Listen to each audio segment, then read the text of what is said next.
Guys, that's where it's all going. I don't know why you're laughing, guys. That's insulting to them if you're laughing. That's how long have you guys been dating? 5 or 6 months. You've thought about that too hard? They're going well? Yeah, very well. You know what? Fuck it, leave them alone. Let's try and break these two up. Who snores the loudest? We don't know yet. You don't know yet? What do you do? Chloroform each other at the end of the day? Like both of you making drinks for each other at the other end of the kitchen, just putting a pill in and then going, there you go. How do you not know it? Do you just, like, you don't have to scientifically work it out, you know, you can just sort of, who gets the angriest? Only our children. Your children? Why do they get so angry? Why are they in the bed with you? What the fuck is this happening? How old are your children? 7 and 11. They're too old to be sleeping in your bed with you. Tell that to my 7-year-old. Tell that to your son. Okay. Did you start wetting the bed and you let the kid in to just blame it on them? Escape. Well done. Good shot. Oh, so are you guys actually part of the group? Yeah. Can you explain to anybody why it's been established? Meet new friend. I've just broken the mic stand while I've been talking to you. Carry on. Explain the group. I'm going to fix this. Come on. There's nothing to explain. It's a Facebook group for people to meet each other. There you go. How's that? That was very professional of you. Thank you very much. Lovely to have you here. Yeah, I do need to fill you in on some of the rules. If his friend enters at any point, you have to turn around and go, hello, Weacock. That's all you need to know about this gig. You guys been here before? Yeah. You have? Oh, it's lovely to finally get to talk to you. It's nice to... How did you guys meet? I want to know how you guys started dating. Kind of through the group.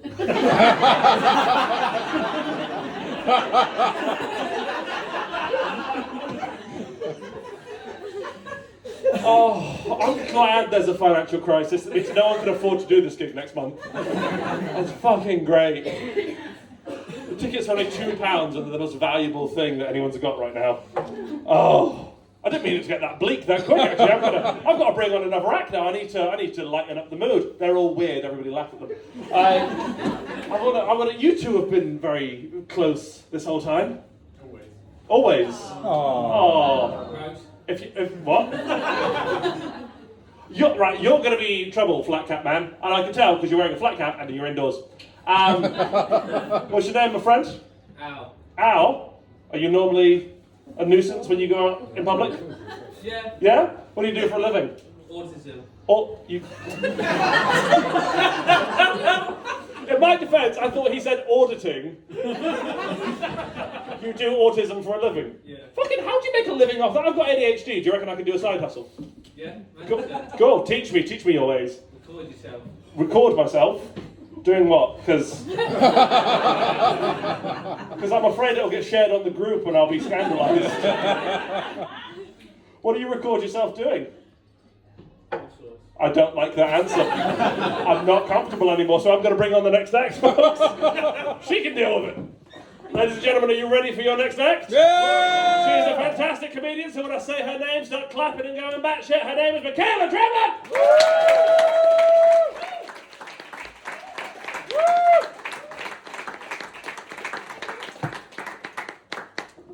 Thank you all. I think I'm going to be part of your group. And you'll know why in a second. Right. So I'm Em. Can anyone actually hear me? Yeah. Good. Right. I actually do have notes because I'm menopausal, so I have a very short memory. Em like in the Bond movies because I'm clearly a Bond girl, you know. So my hobbies are medieval poetry, macrame and pegging. If you don't know what that is, then it's a bit like, there's these ropes, right? And then you have all these knots and you make tapestries out of it. It's really useful if you're into bondage. Shibari, absolute shibari, because that's a fancy way of saying I like to be tied up and fucked. That's exactly what shibari, yeah. Bondage, no, it's the new age shibari. Right.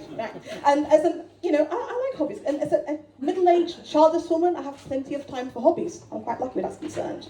And when you have children, you poor thing, I'm so sorry.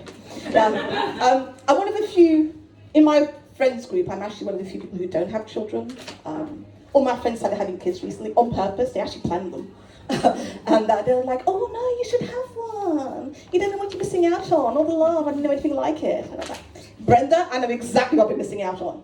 Sleep, disposable income, being able to get drunk at 10 a.m. without having any guilt. You know? Anyway, my body is a temple. All are welcome. So, my ex-husband and I decided to have children, not to have children quite early on in our relationship.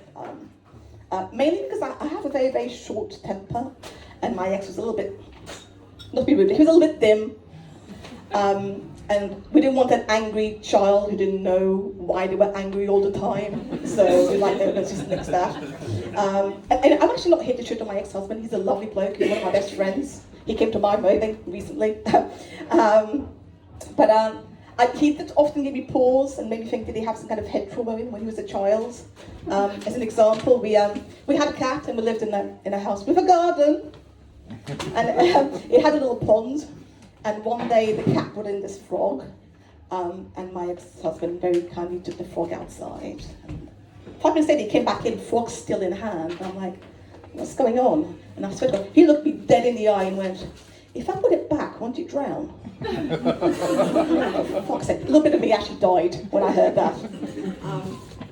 So anyway, he wasn't the brightest spark, but he did divorce me, so maybe he wasn't that stupid. Anyway, I did get married again recently. Yes, thank you very much. It's my third marriage.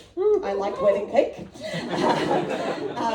My new husband and I, we're very close, I should say. But I am taking applications for husband number 4, orderly queue. I am also online, Hinge, Bumble, FetLife, all of those. But like any self-respecting middle-aged couple, my new husband and I, we like to expand our horizons, meaning we like to sleep around. We are ethically non-monogamous. I think that's a bit like shibari, that's another way of saying it. It's actually coming on hold for a few reasons. The main one, he didn't like my last boyfriend. I didn't like his boyfriend either, to be fair. I mean, having said that, I do miss his breakfast. He used to make the best scrambled eggs ever. I was like, come back, Dave, all's forgiven. But no, my husband and I are actually in therapy at the moment. And our therapist is actually very right on, she's a lovely woman. All the right credentials. We met her in a sex club, only cute for the glory hole, so she knows all the things about the lifestyle, because it's funny, isn't it, how we like to put innocuous labels on things, like instead of saying swinging, we say lifestyle. Instead of calling you a total cunt, I call you a Tory, And swinging is a funny old business, really, because for once there's pressure to recruit new people all the time.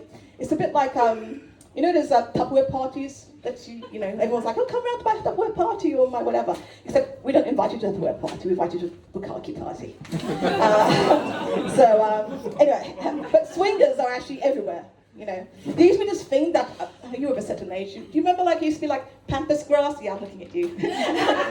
Pampas grass was the whole, if you have pampas grass in your front garden, you're a swinger. Do you remember that? No? Yeah. No, that's old school. These days, the way to actually spot a swinger is if you have these little wicker hearts on your window. Do you know the ones I mean? Yeah, you know what I mean. Your mom has one? Hello, I said hi. I miss good old Brenda. Anyway, like any new hobby, turns out swinging is actually quite expensive, which is weird because you think you do it mostly naked. So what are you spending your money on? But if you're into anything other than the parties and the clubs and the dates and the hotels you have to pay for, if you're into kind of anything a little bit extra, then you have all this gear you have to pay for. And that gets a bit expensive. And it's not like suppose you're trying out archery, right? You buy your second hand if you're just starting it out. That's fair enough, right? I'm sorry, I will share my husband with a group of 12 people in a wild orgy somewhere, but I will not buy a second-hand dildo. It's not going to happen. Or a vibrator or a get mask, or any of those things. It also made me think, what do you do with old sex toys? Do you just put them in the bin? Recycle. You recycle. That's what I was thinking, that's what appliances section in the local tip. I think this is full of dildos and stuff in there. I could get a second-hand wand, you never know. No. Anyway, you guys have been wonderful. Thank you so much for putting up with my I'm sorry I did talk about sex, like no crosswords.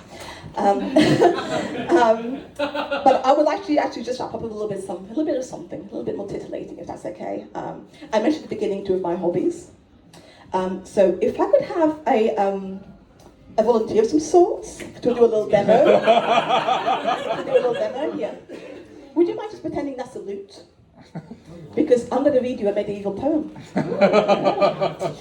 This actually comes from a very famous poem by a Welsh woman medieval times called "To the Vagina" by Gwerthel McCain, and you can use it at your next Tinder icebreaker. Right.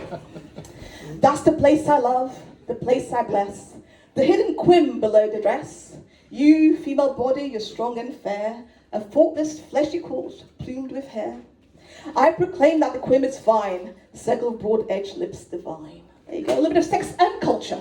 You can have it all, you know. Anyway, thank you all so much. Have a lovely evening, and behave yourself.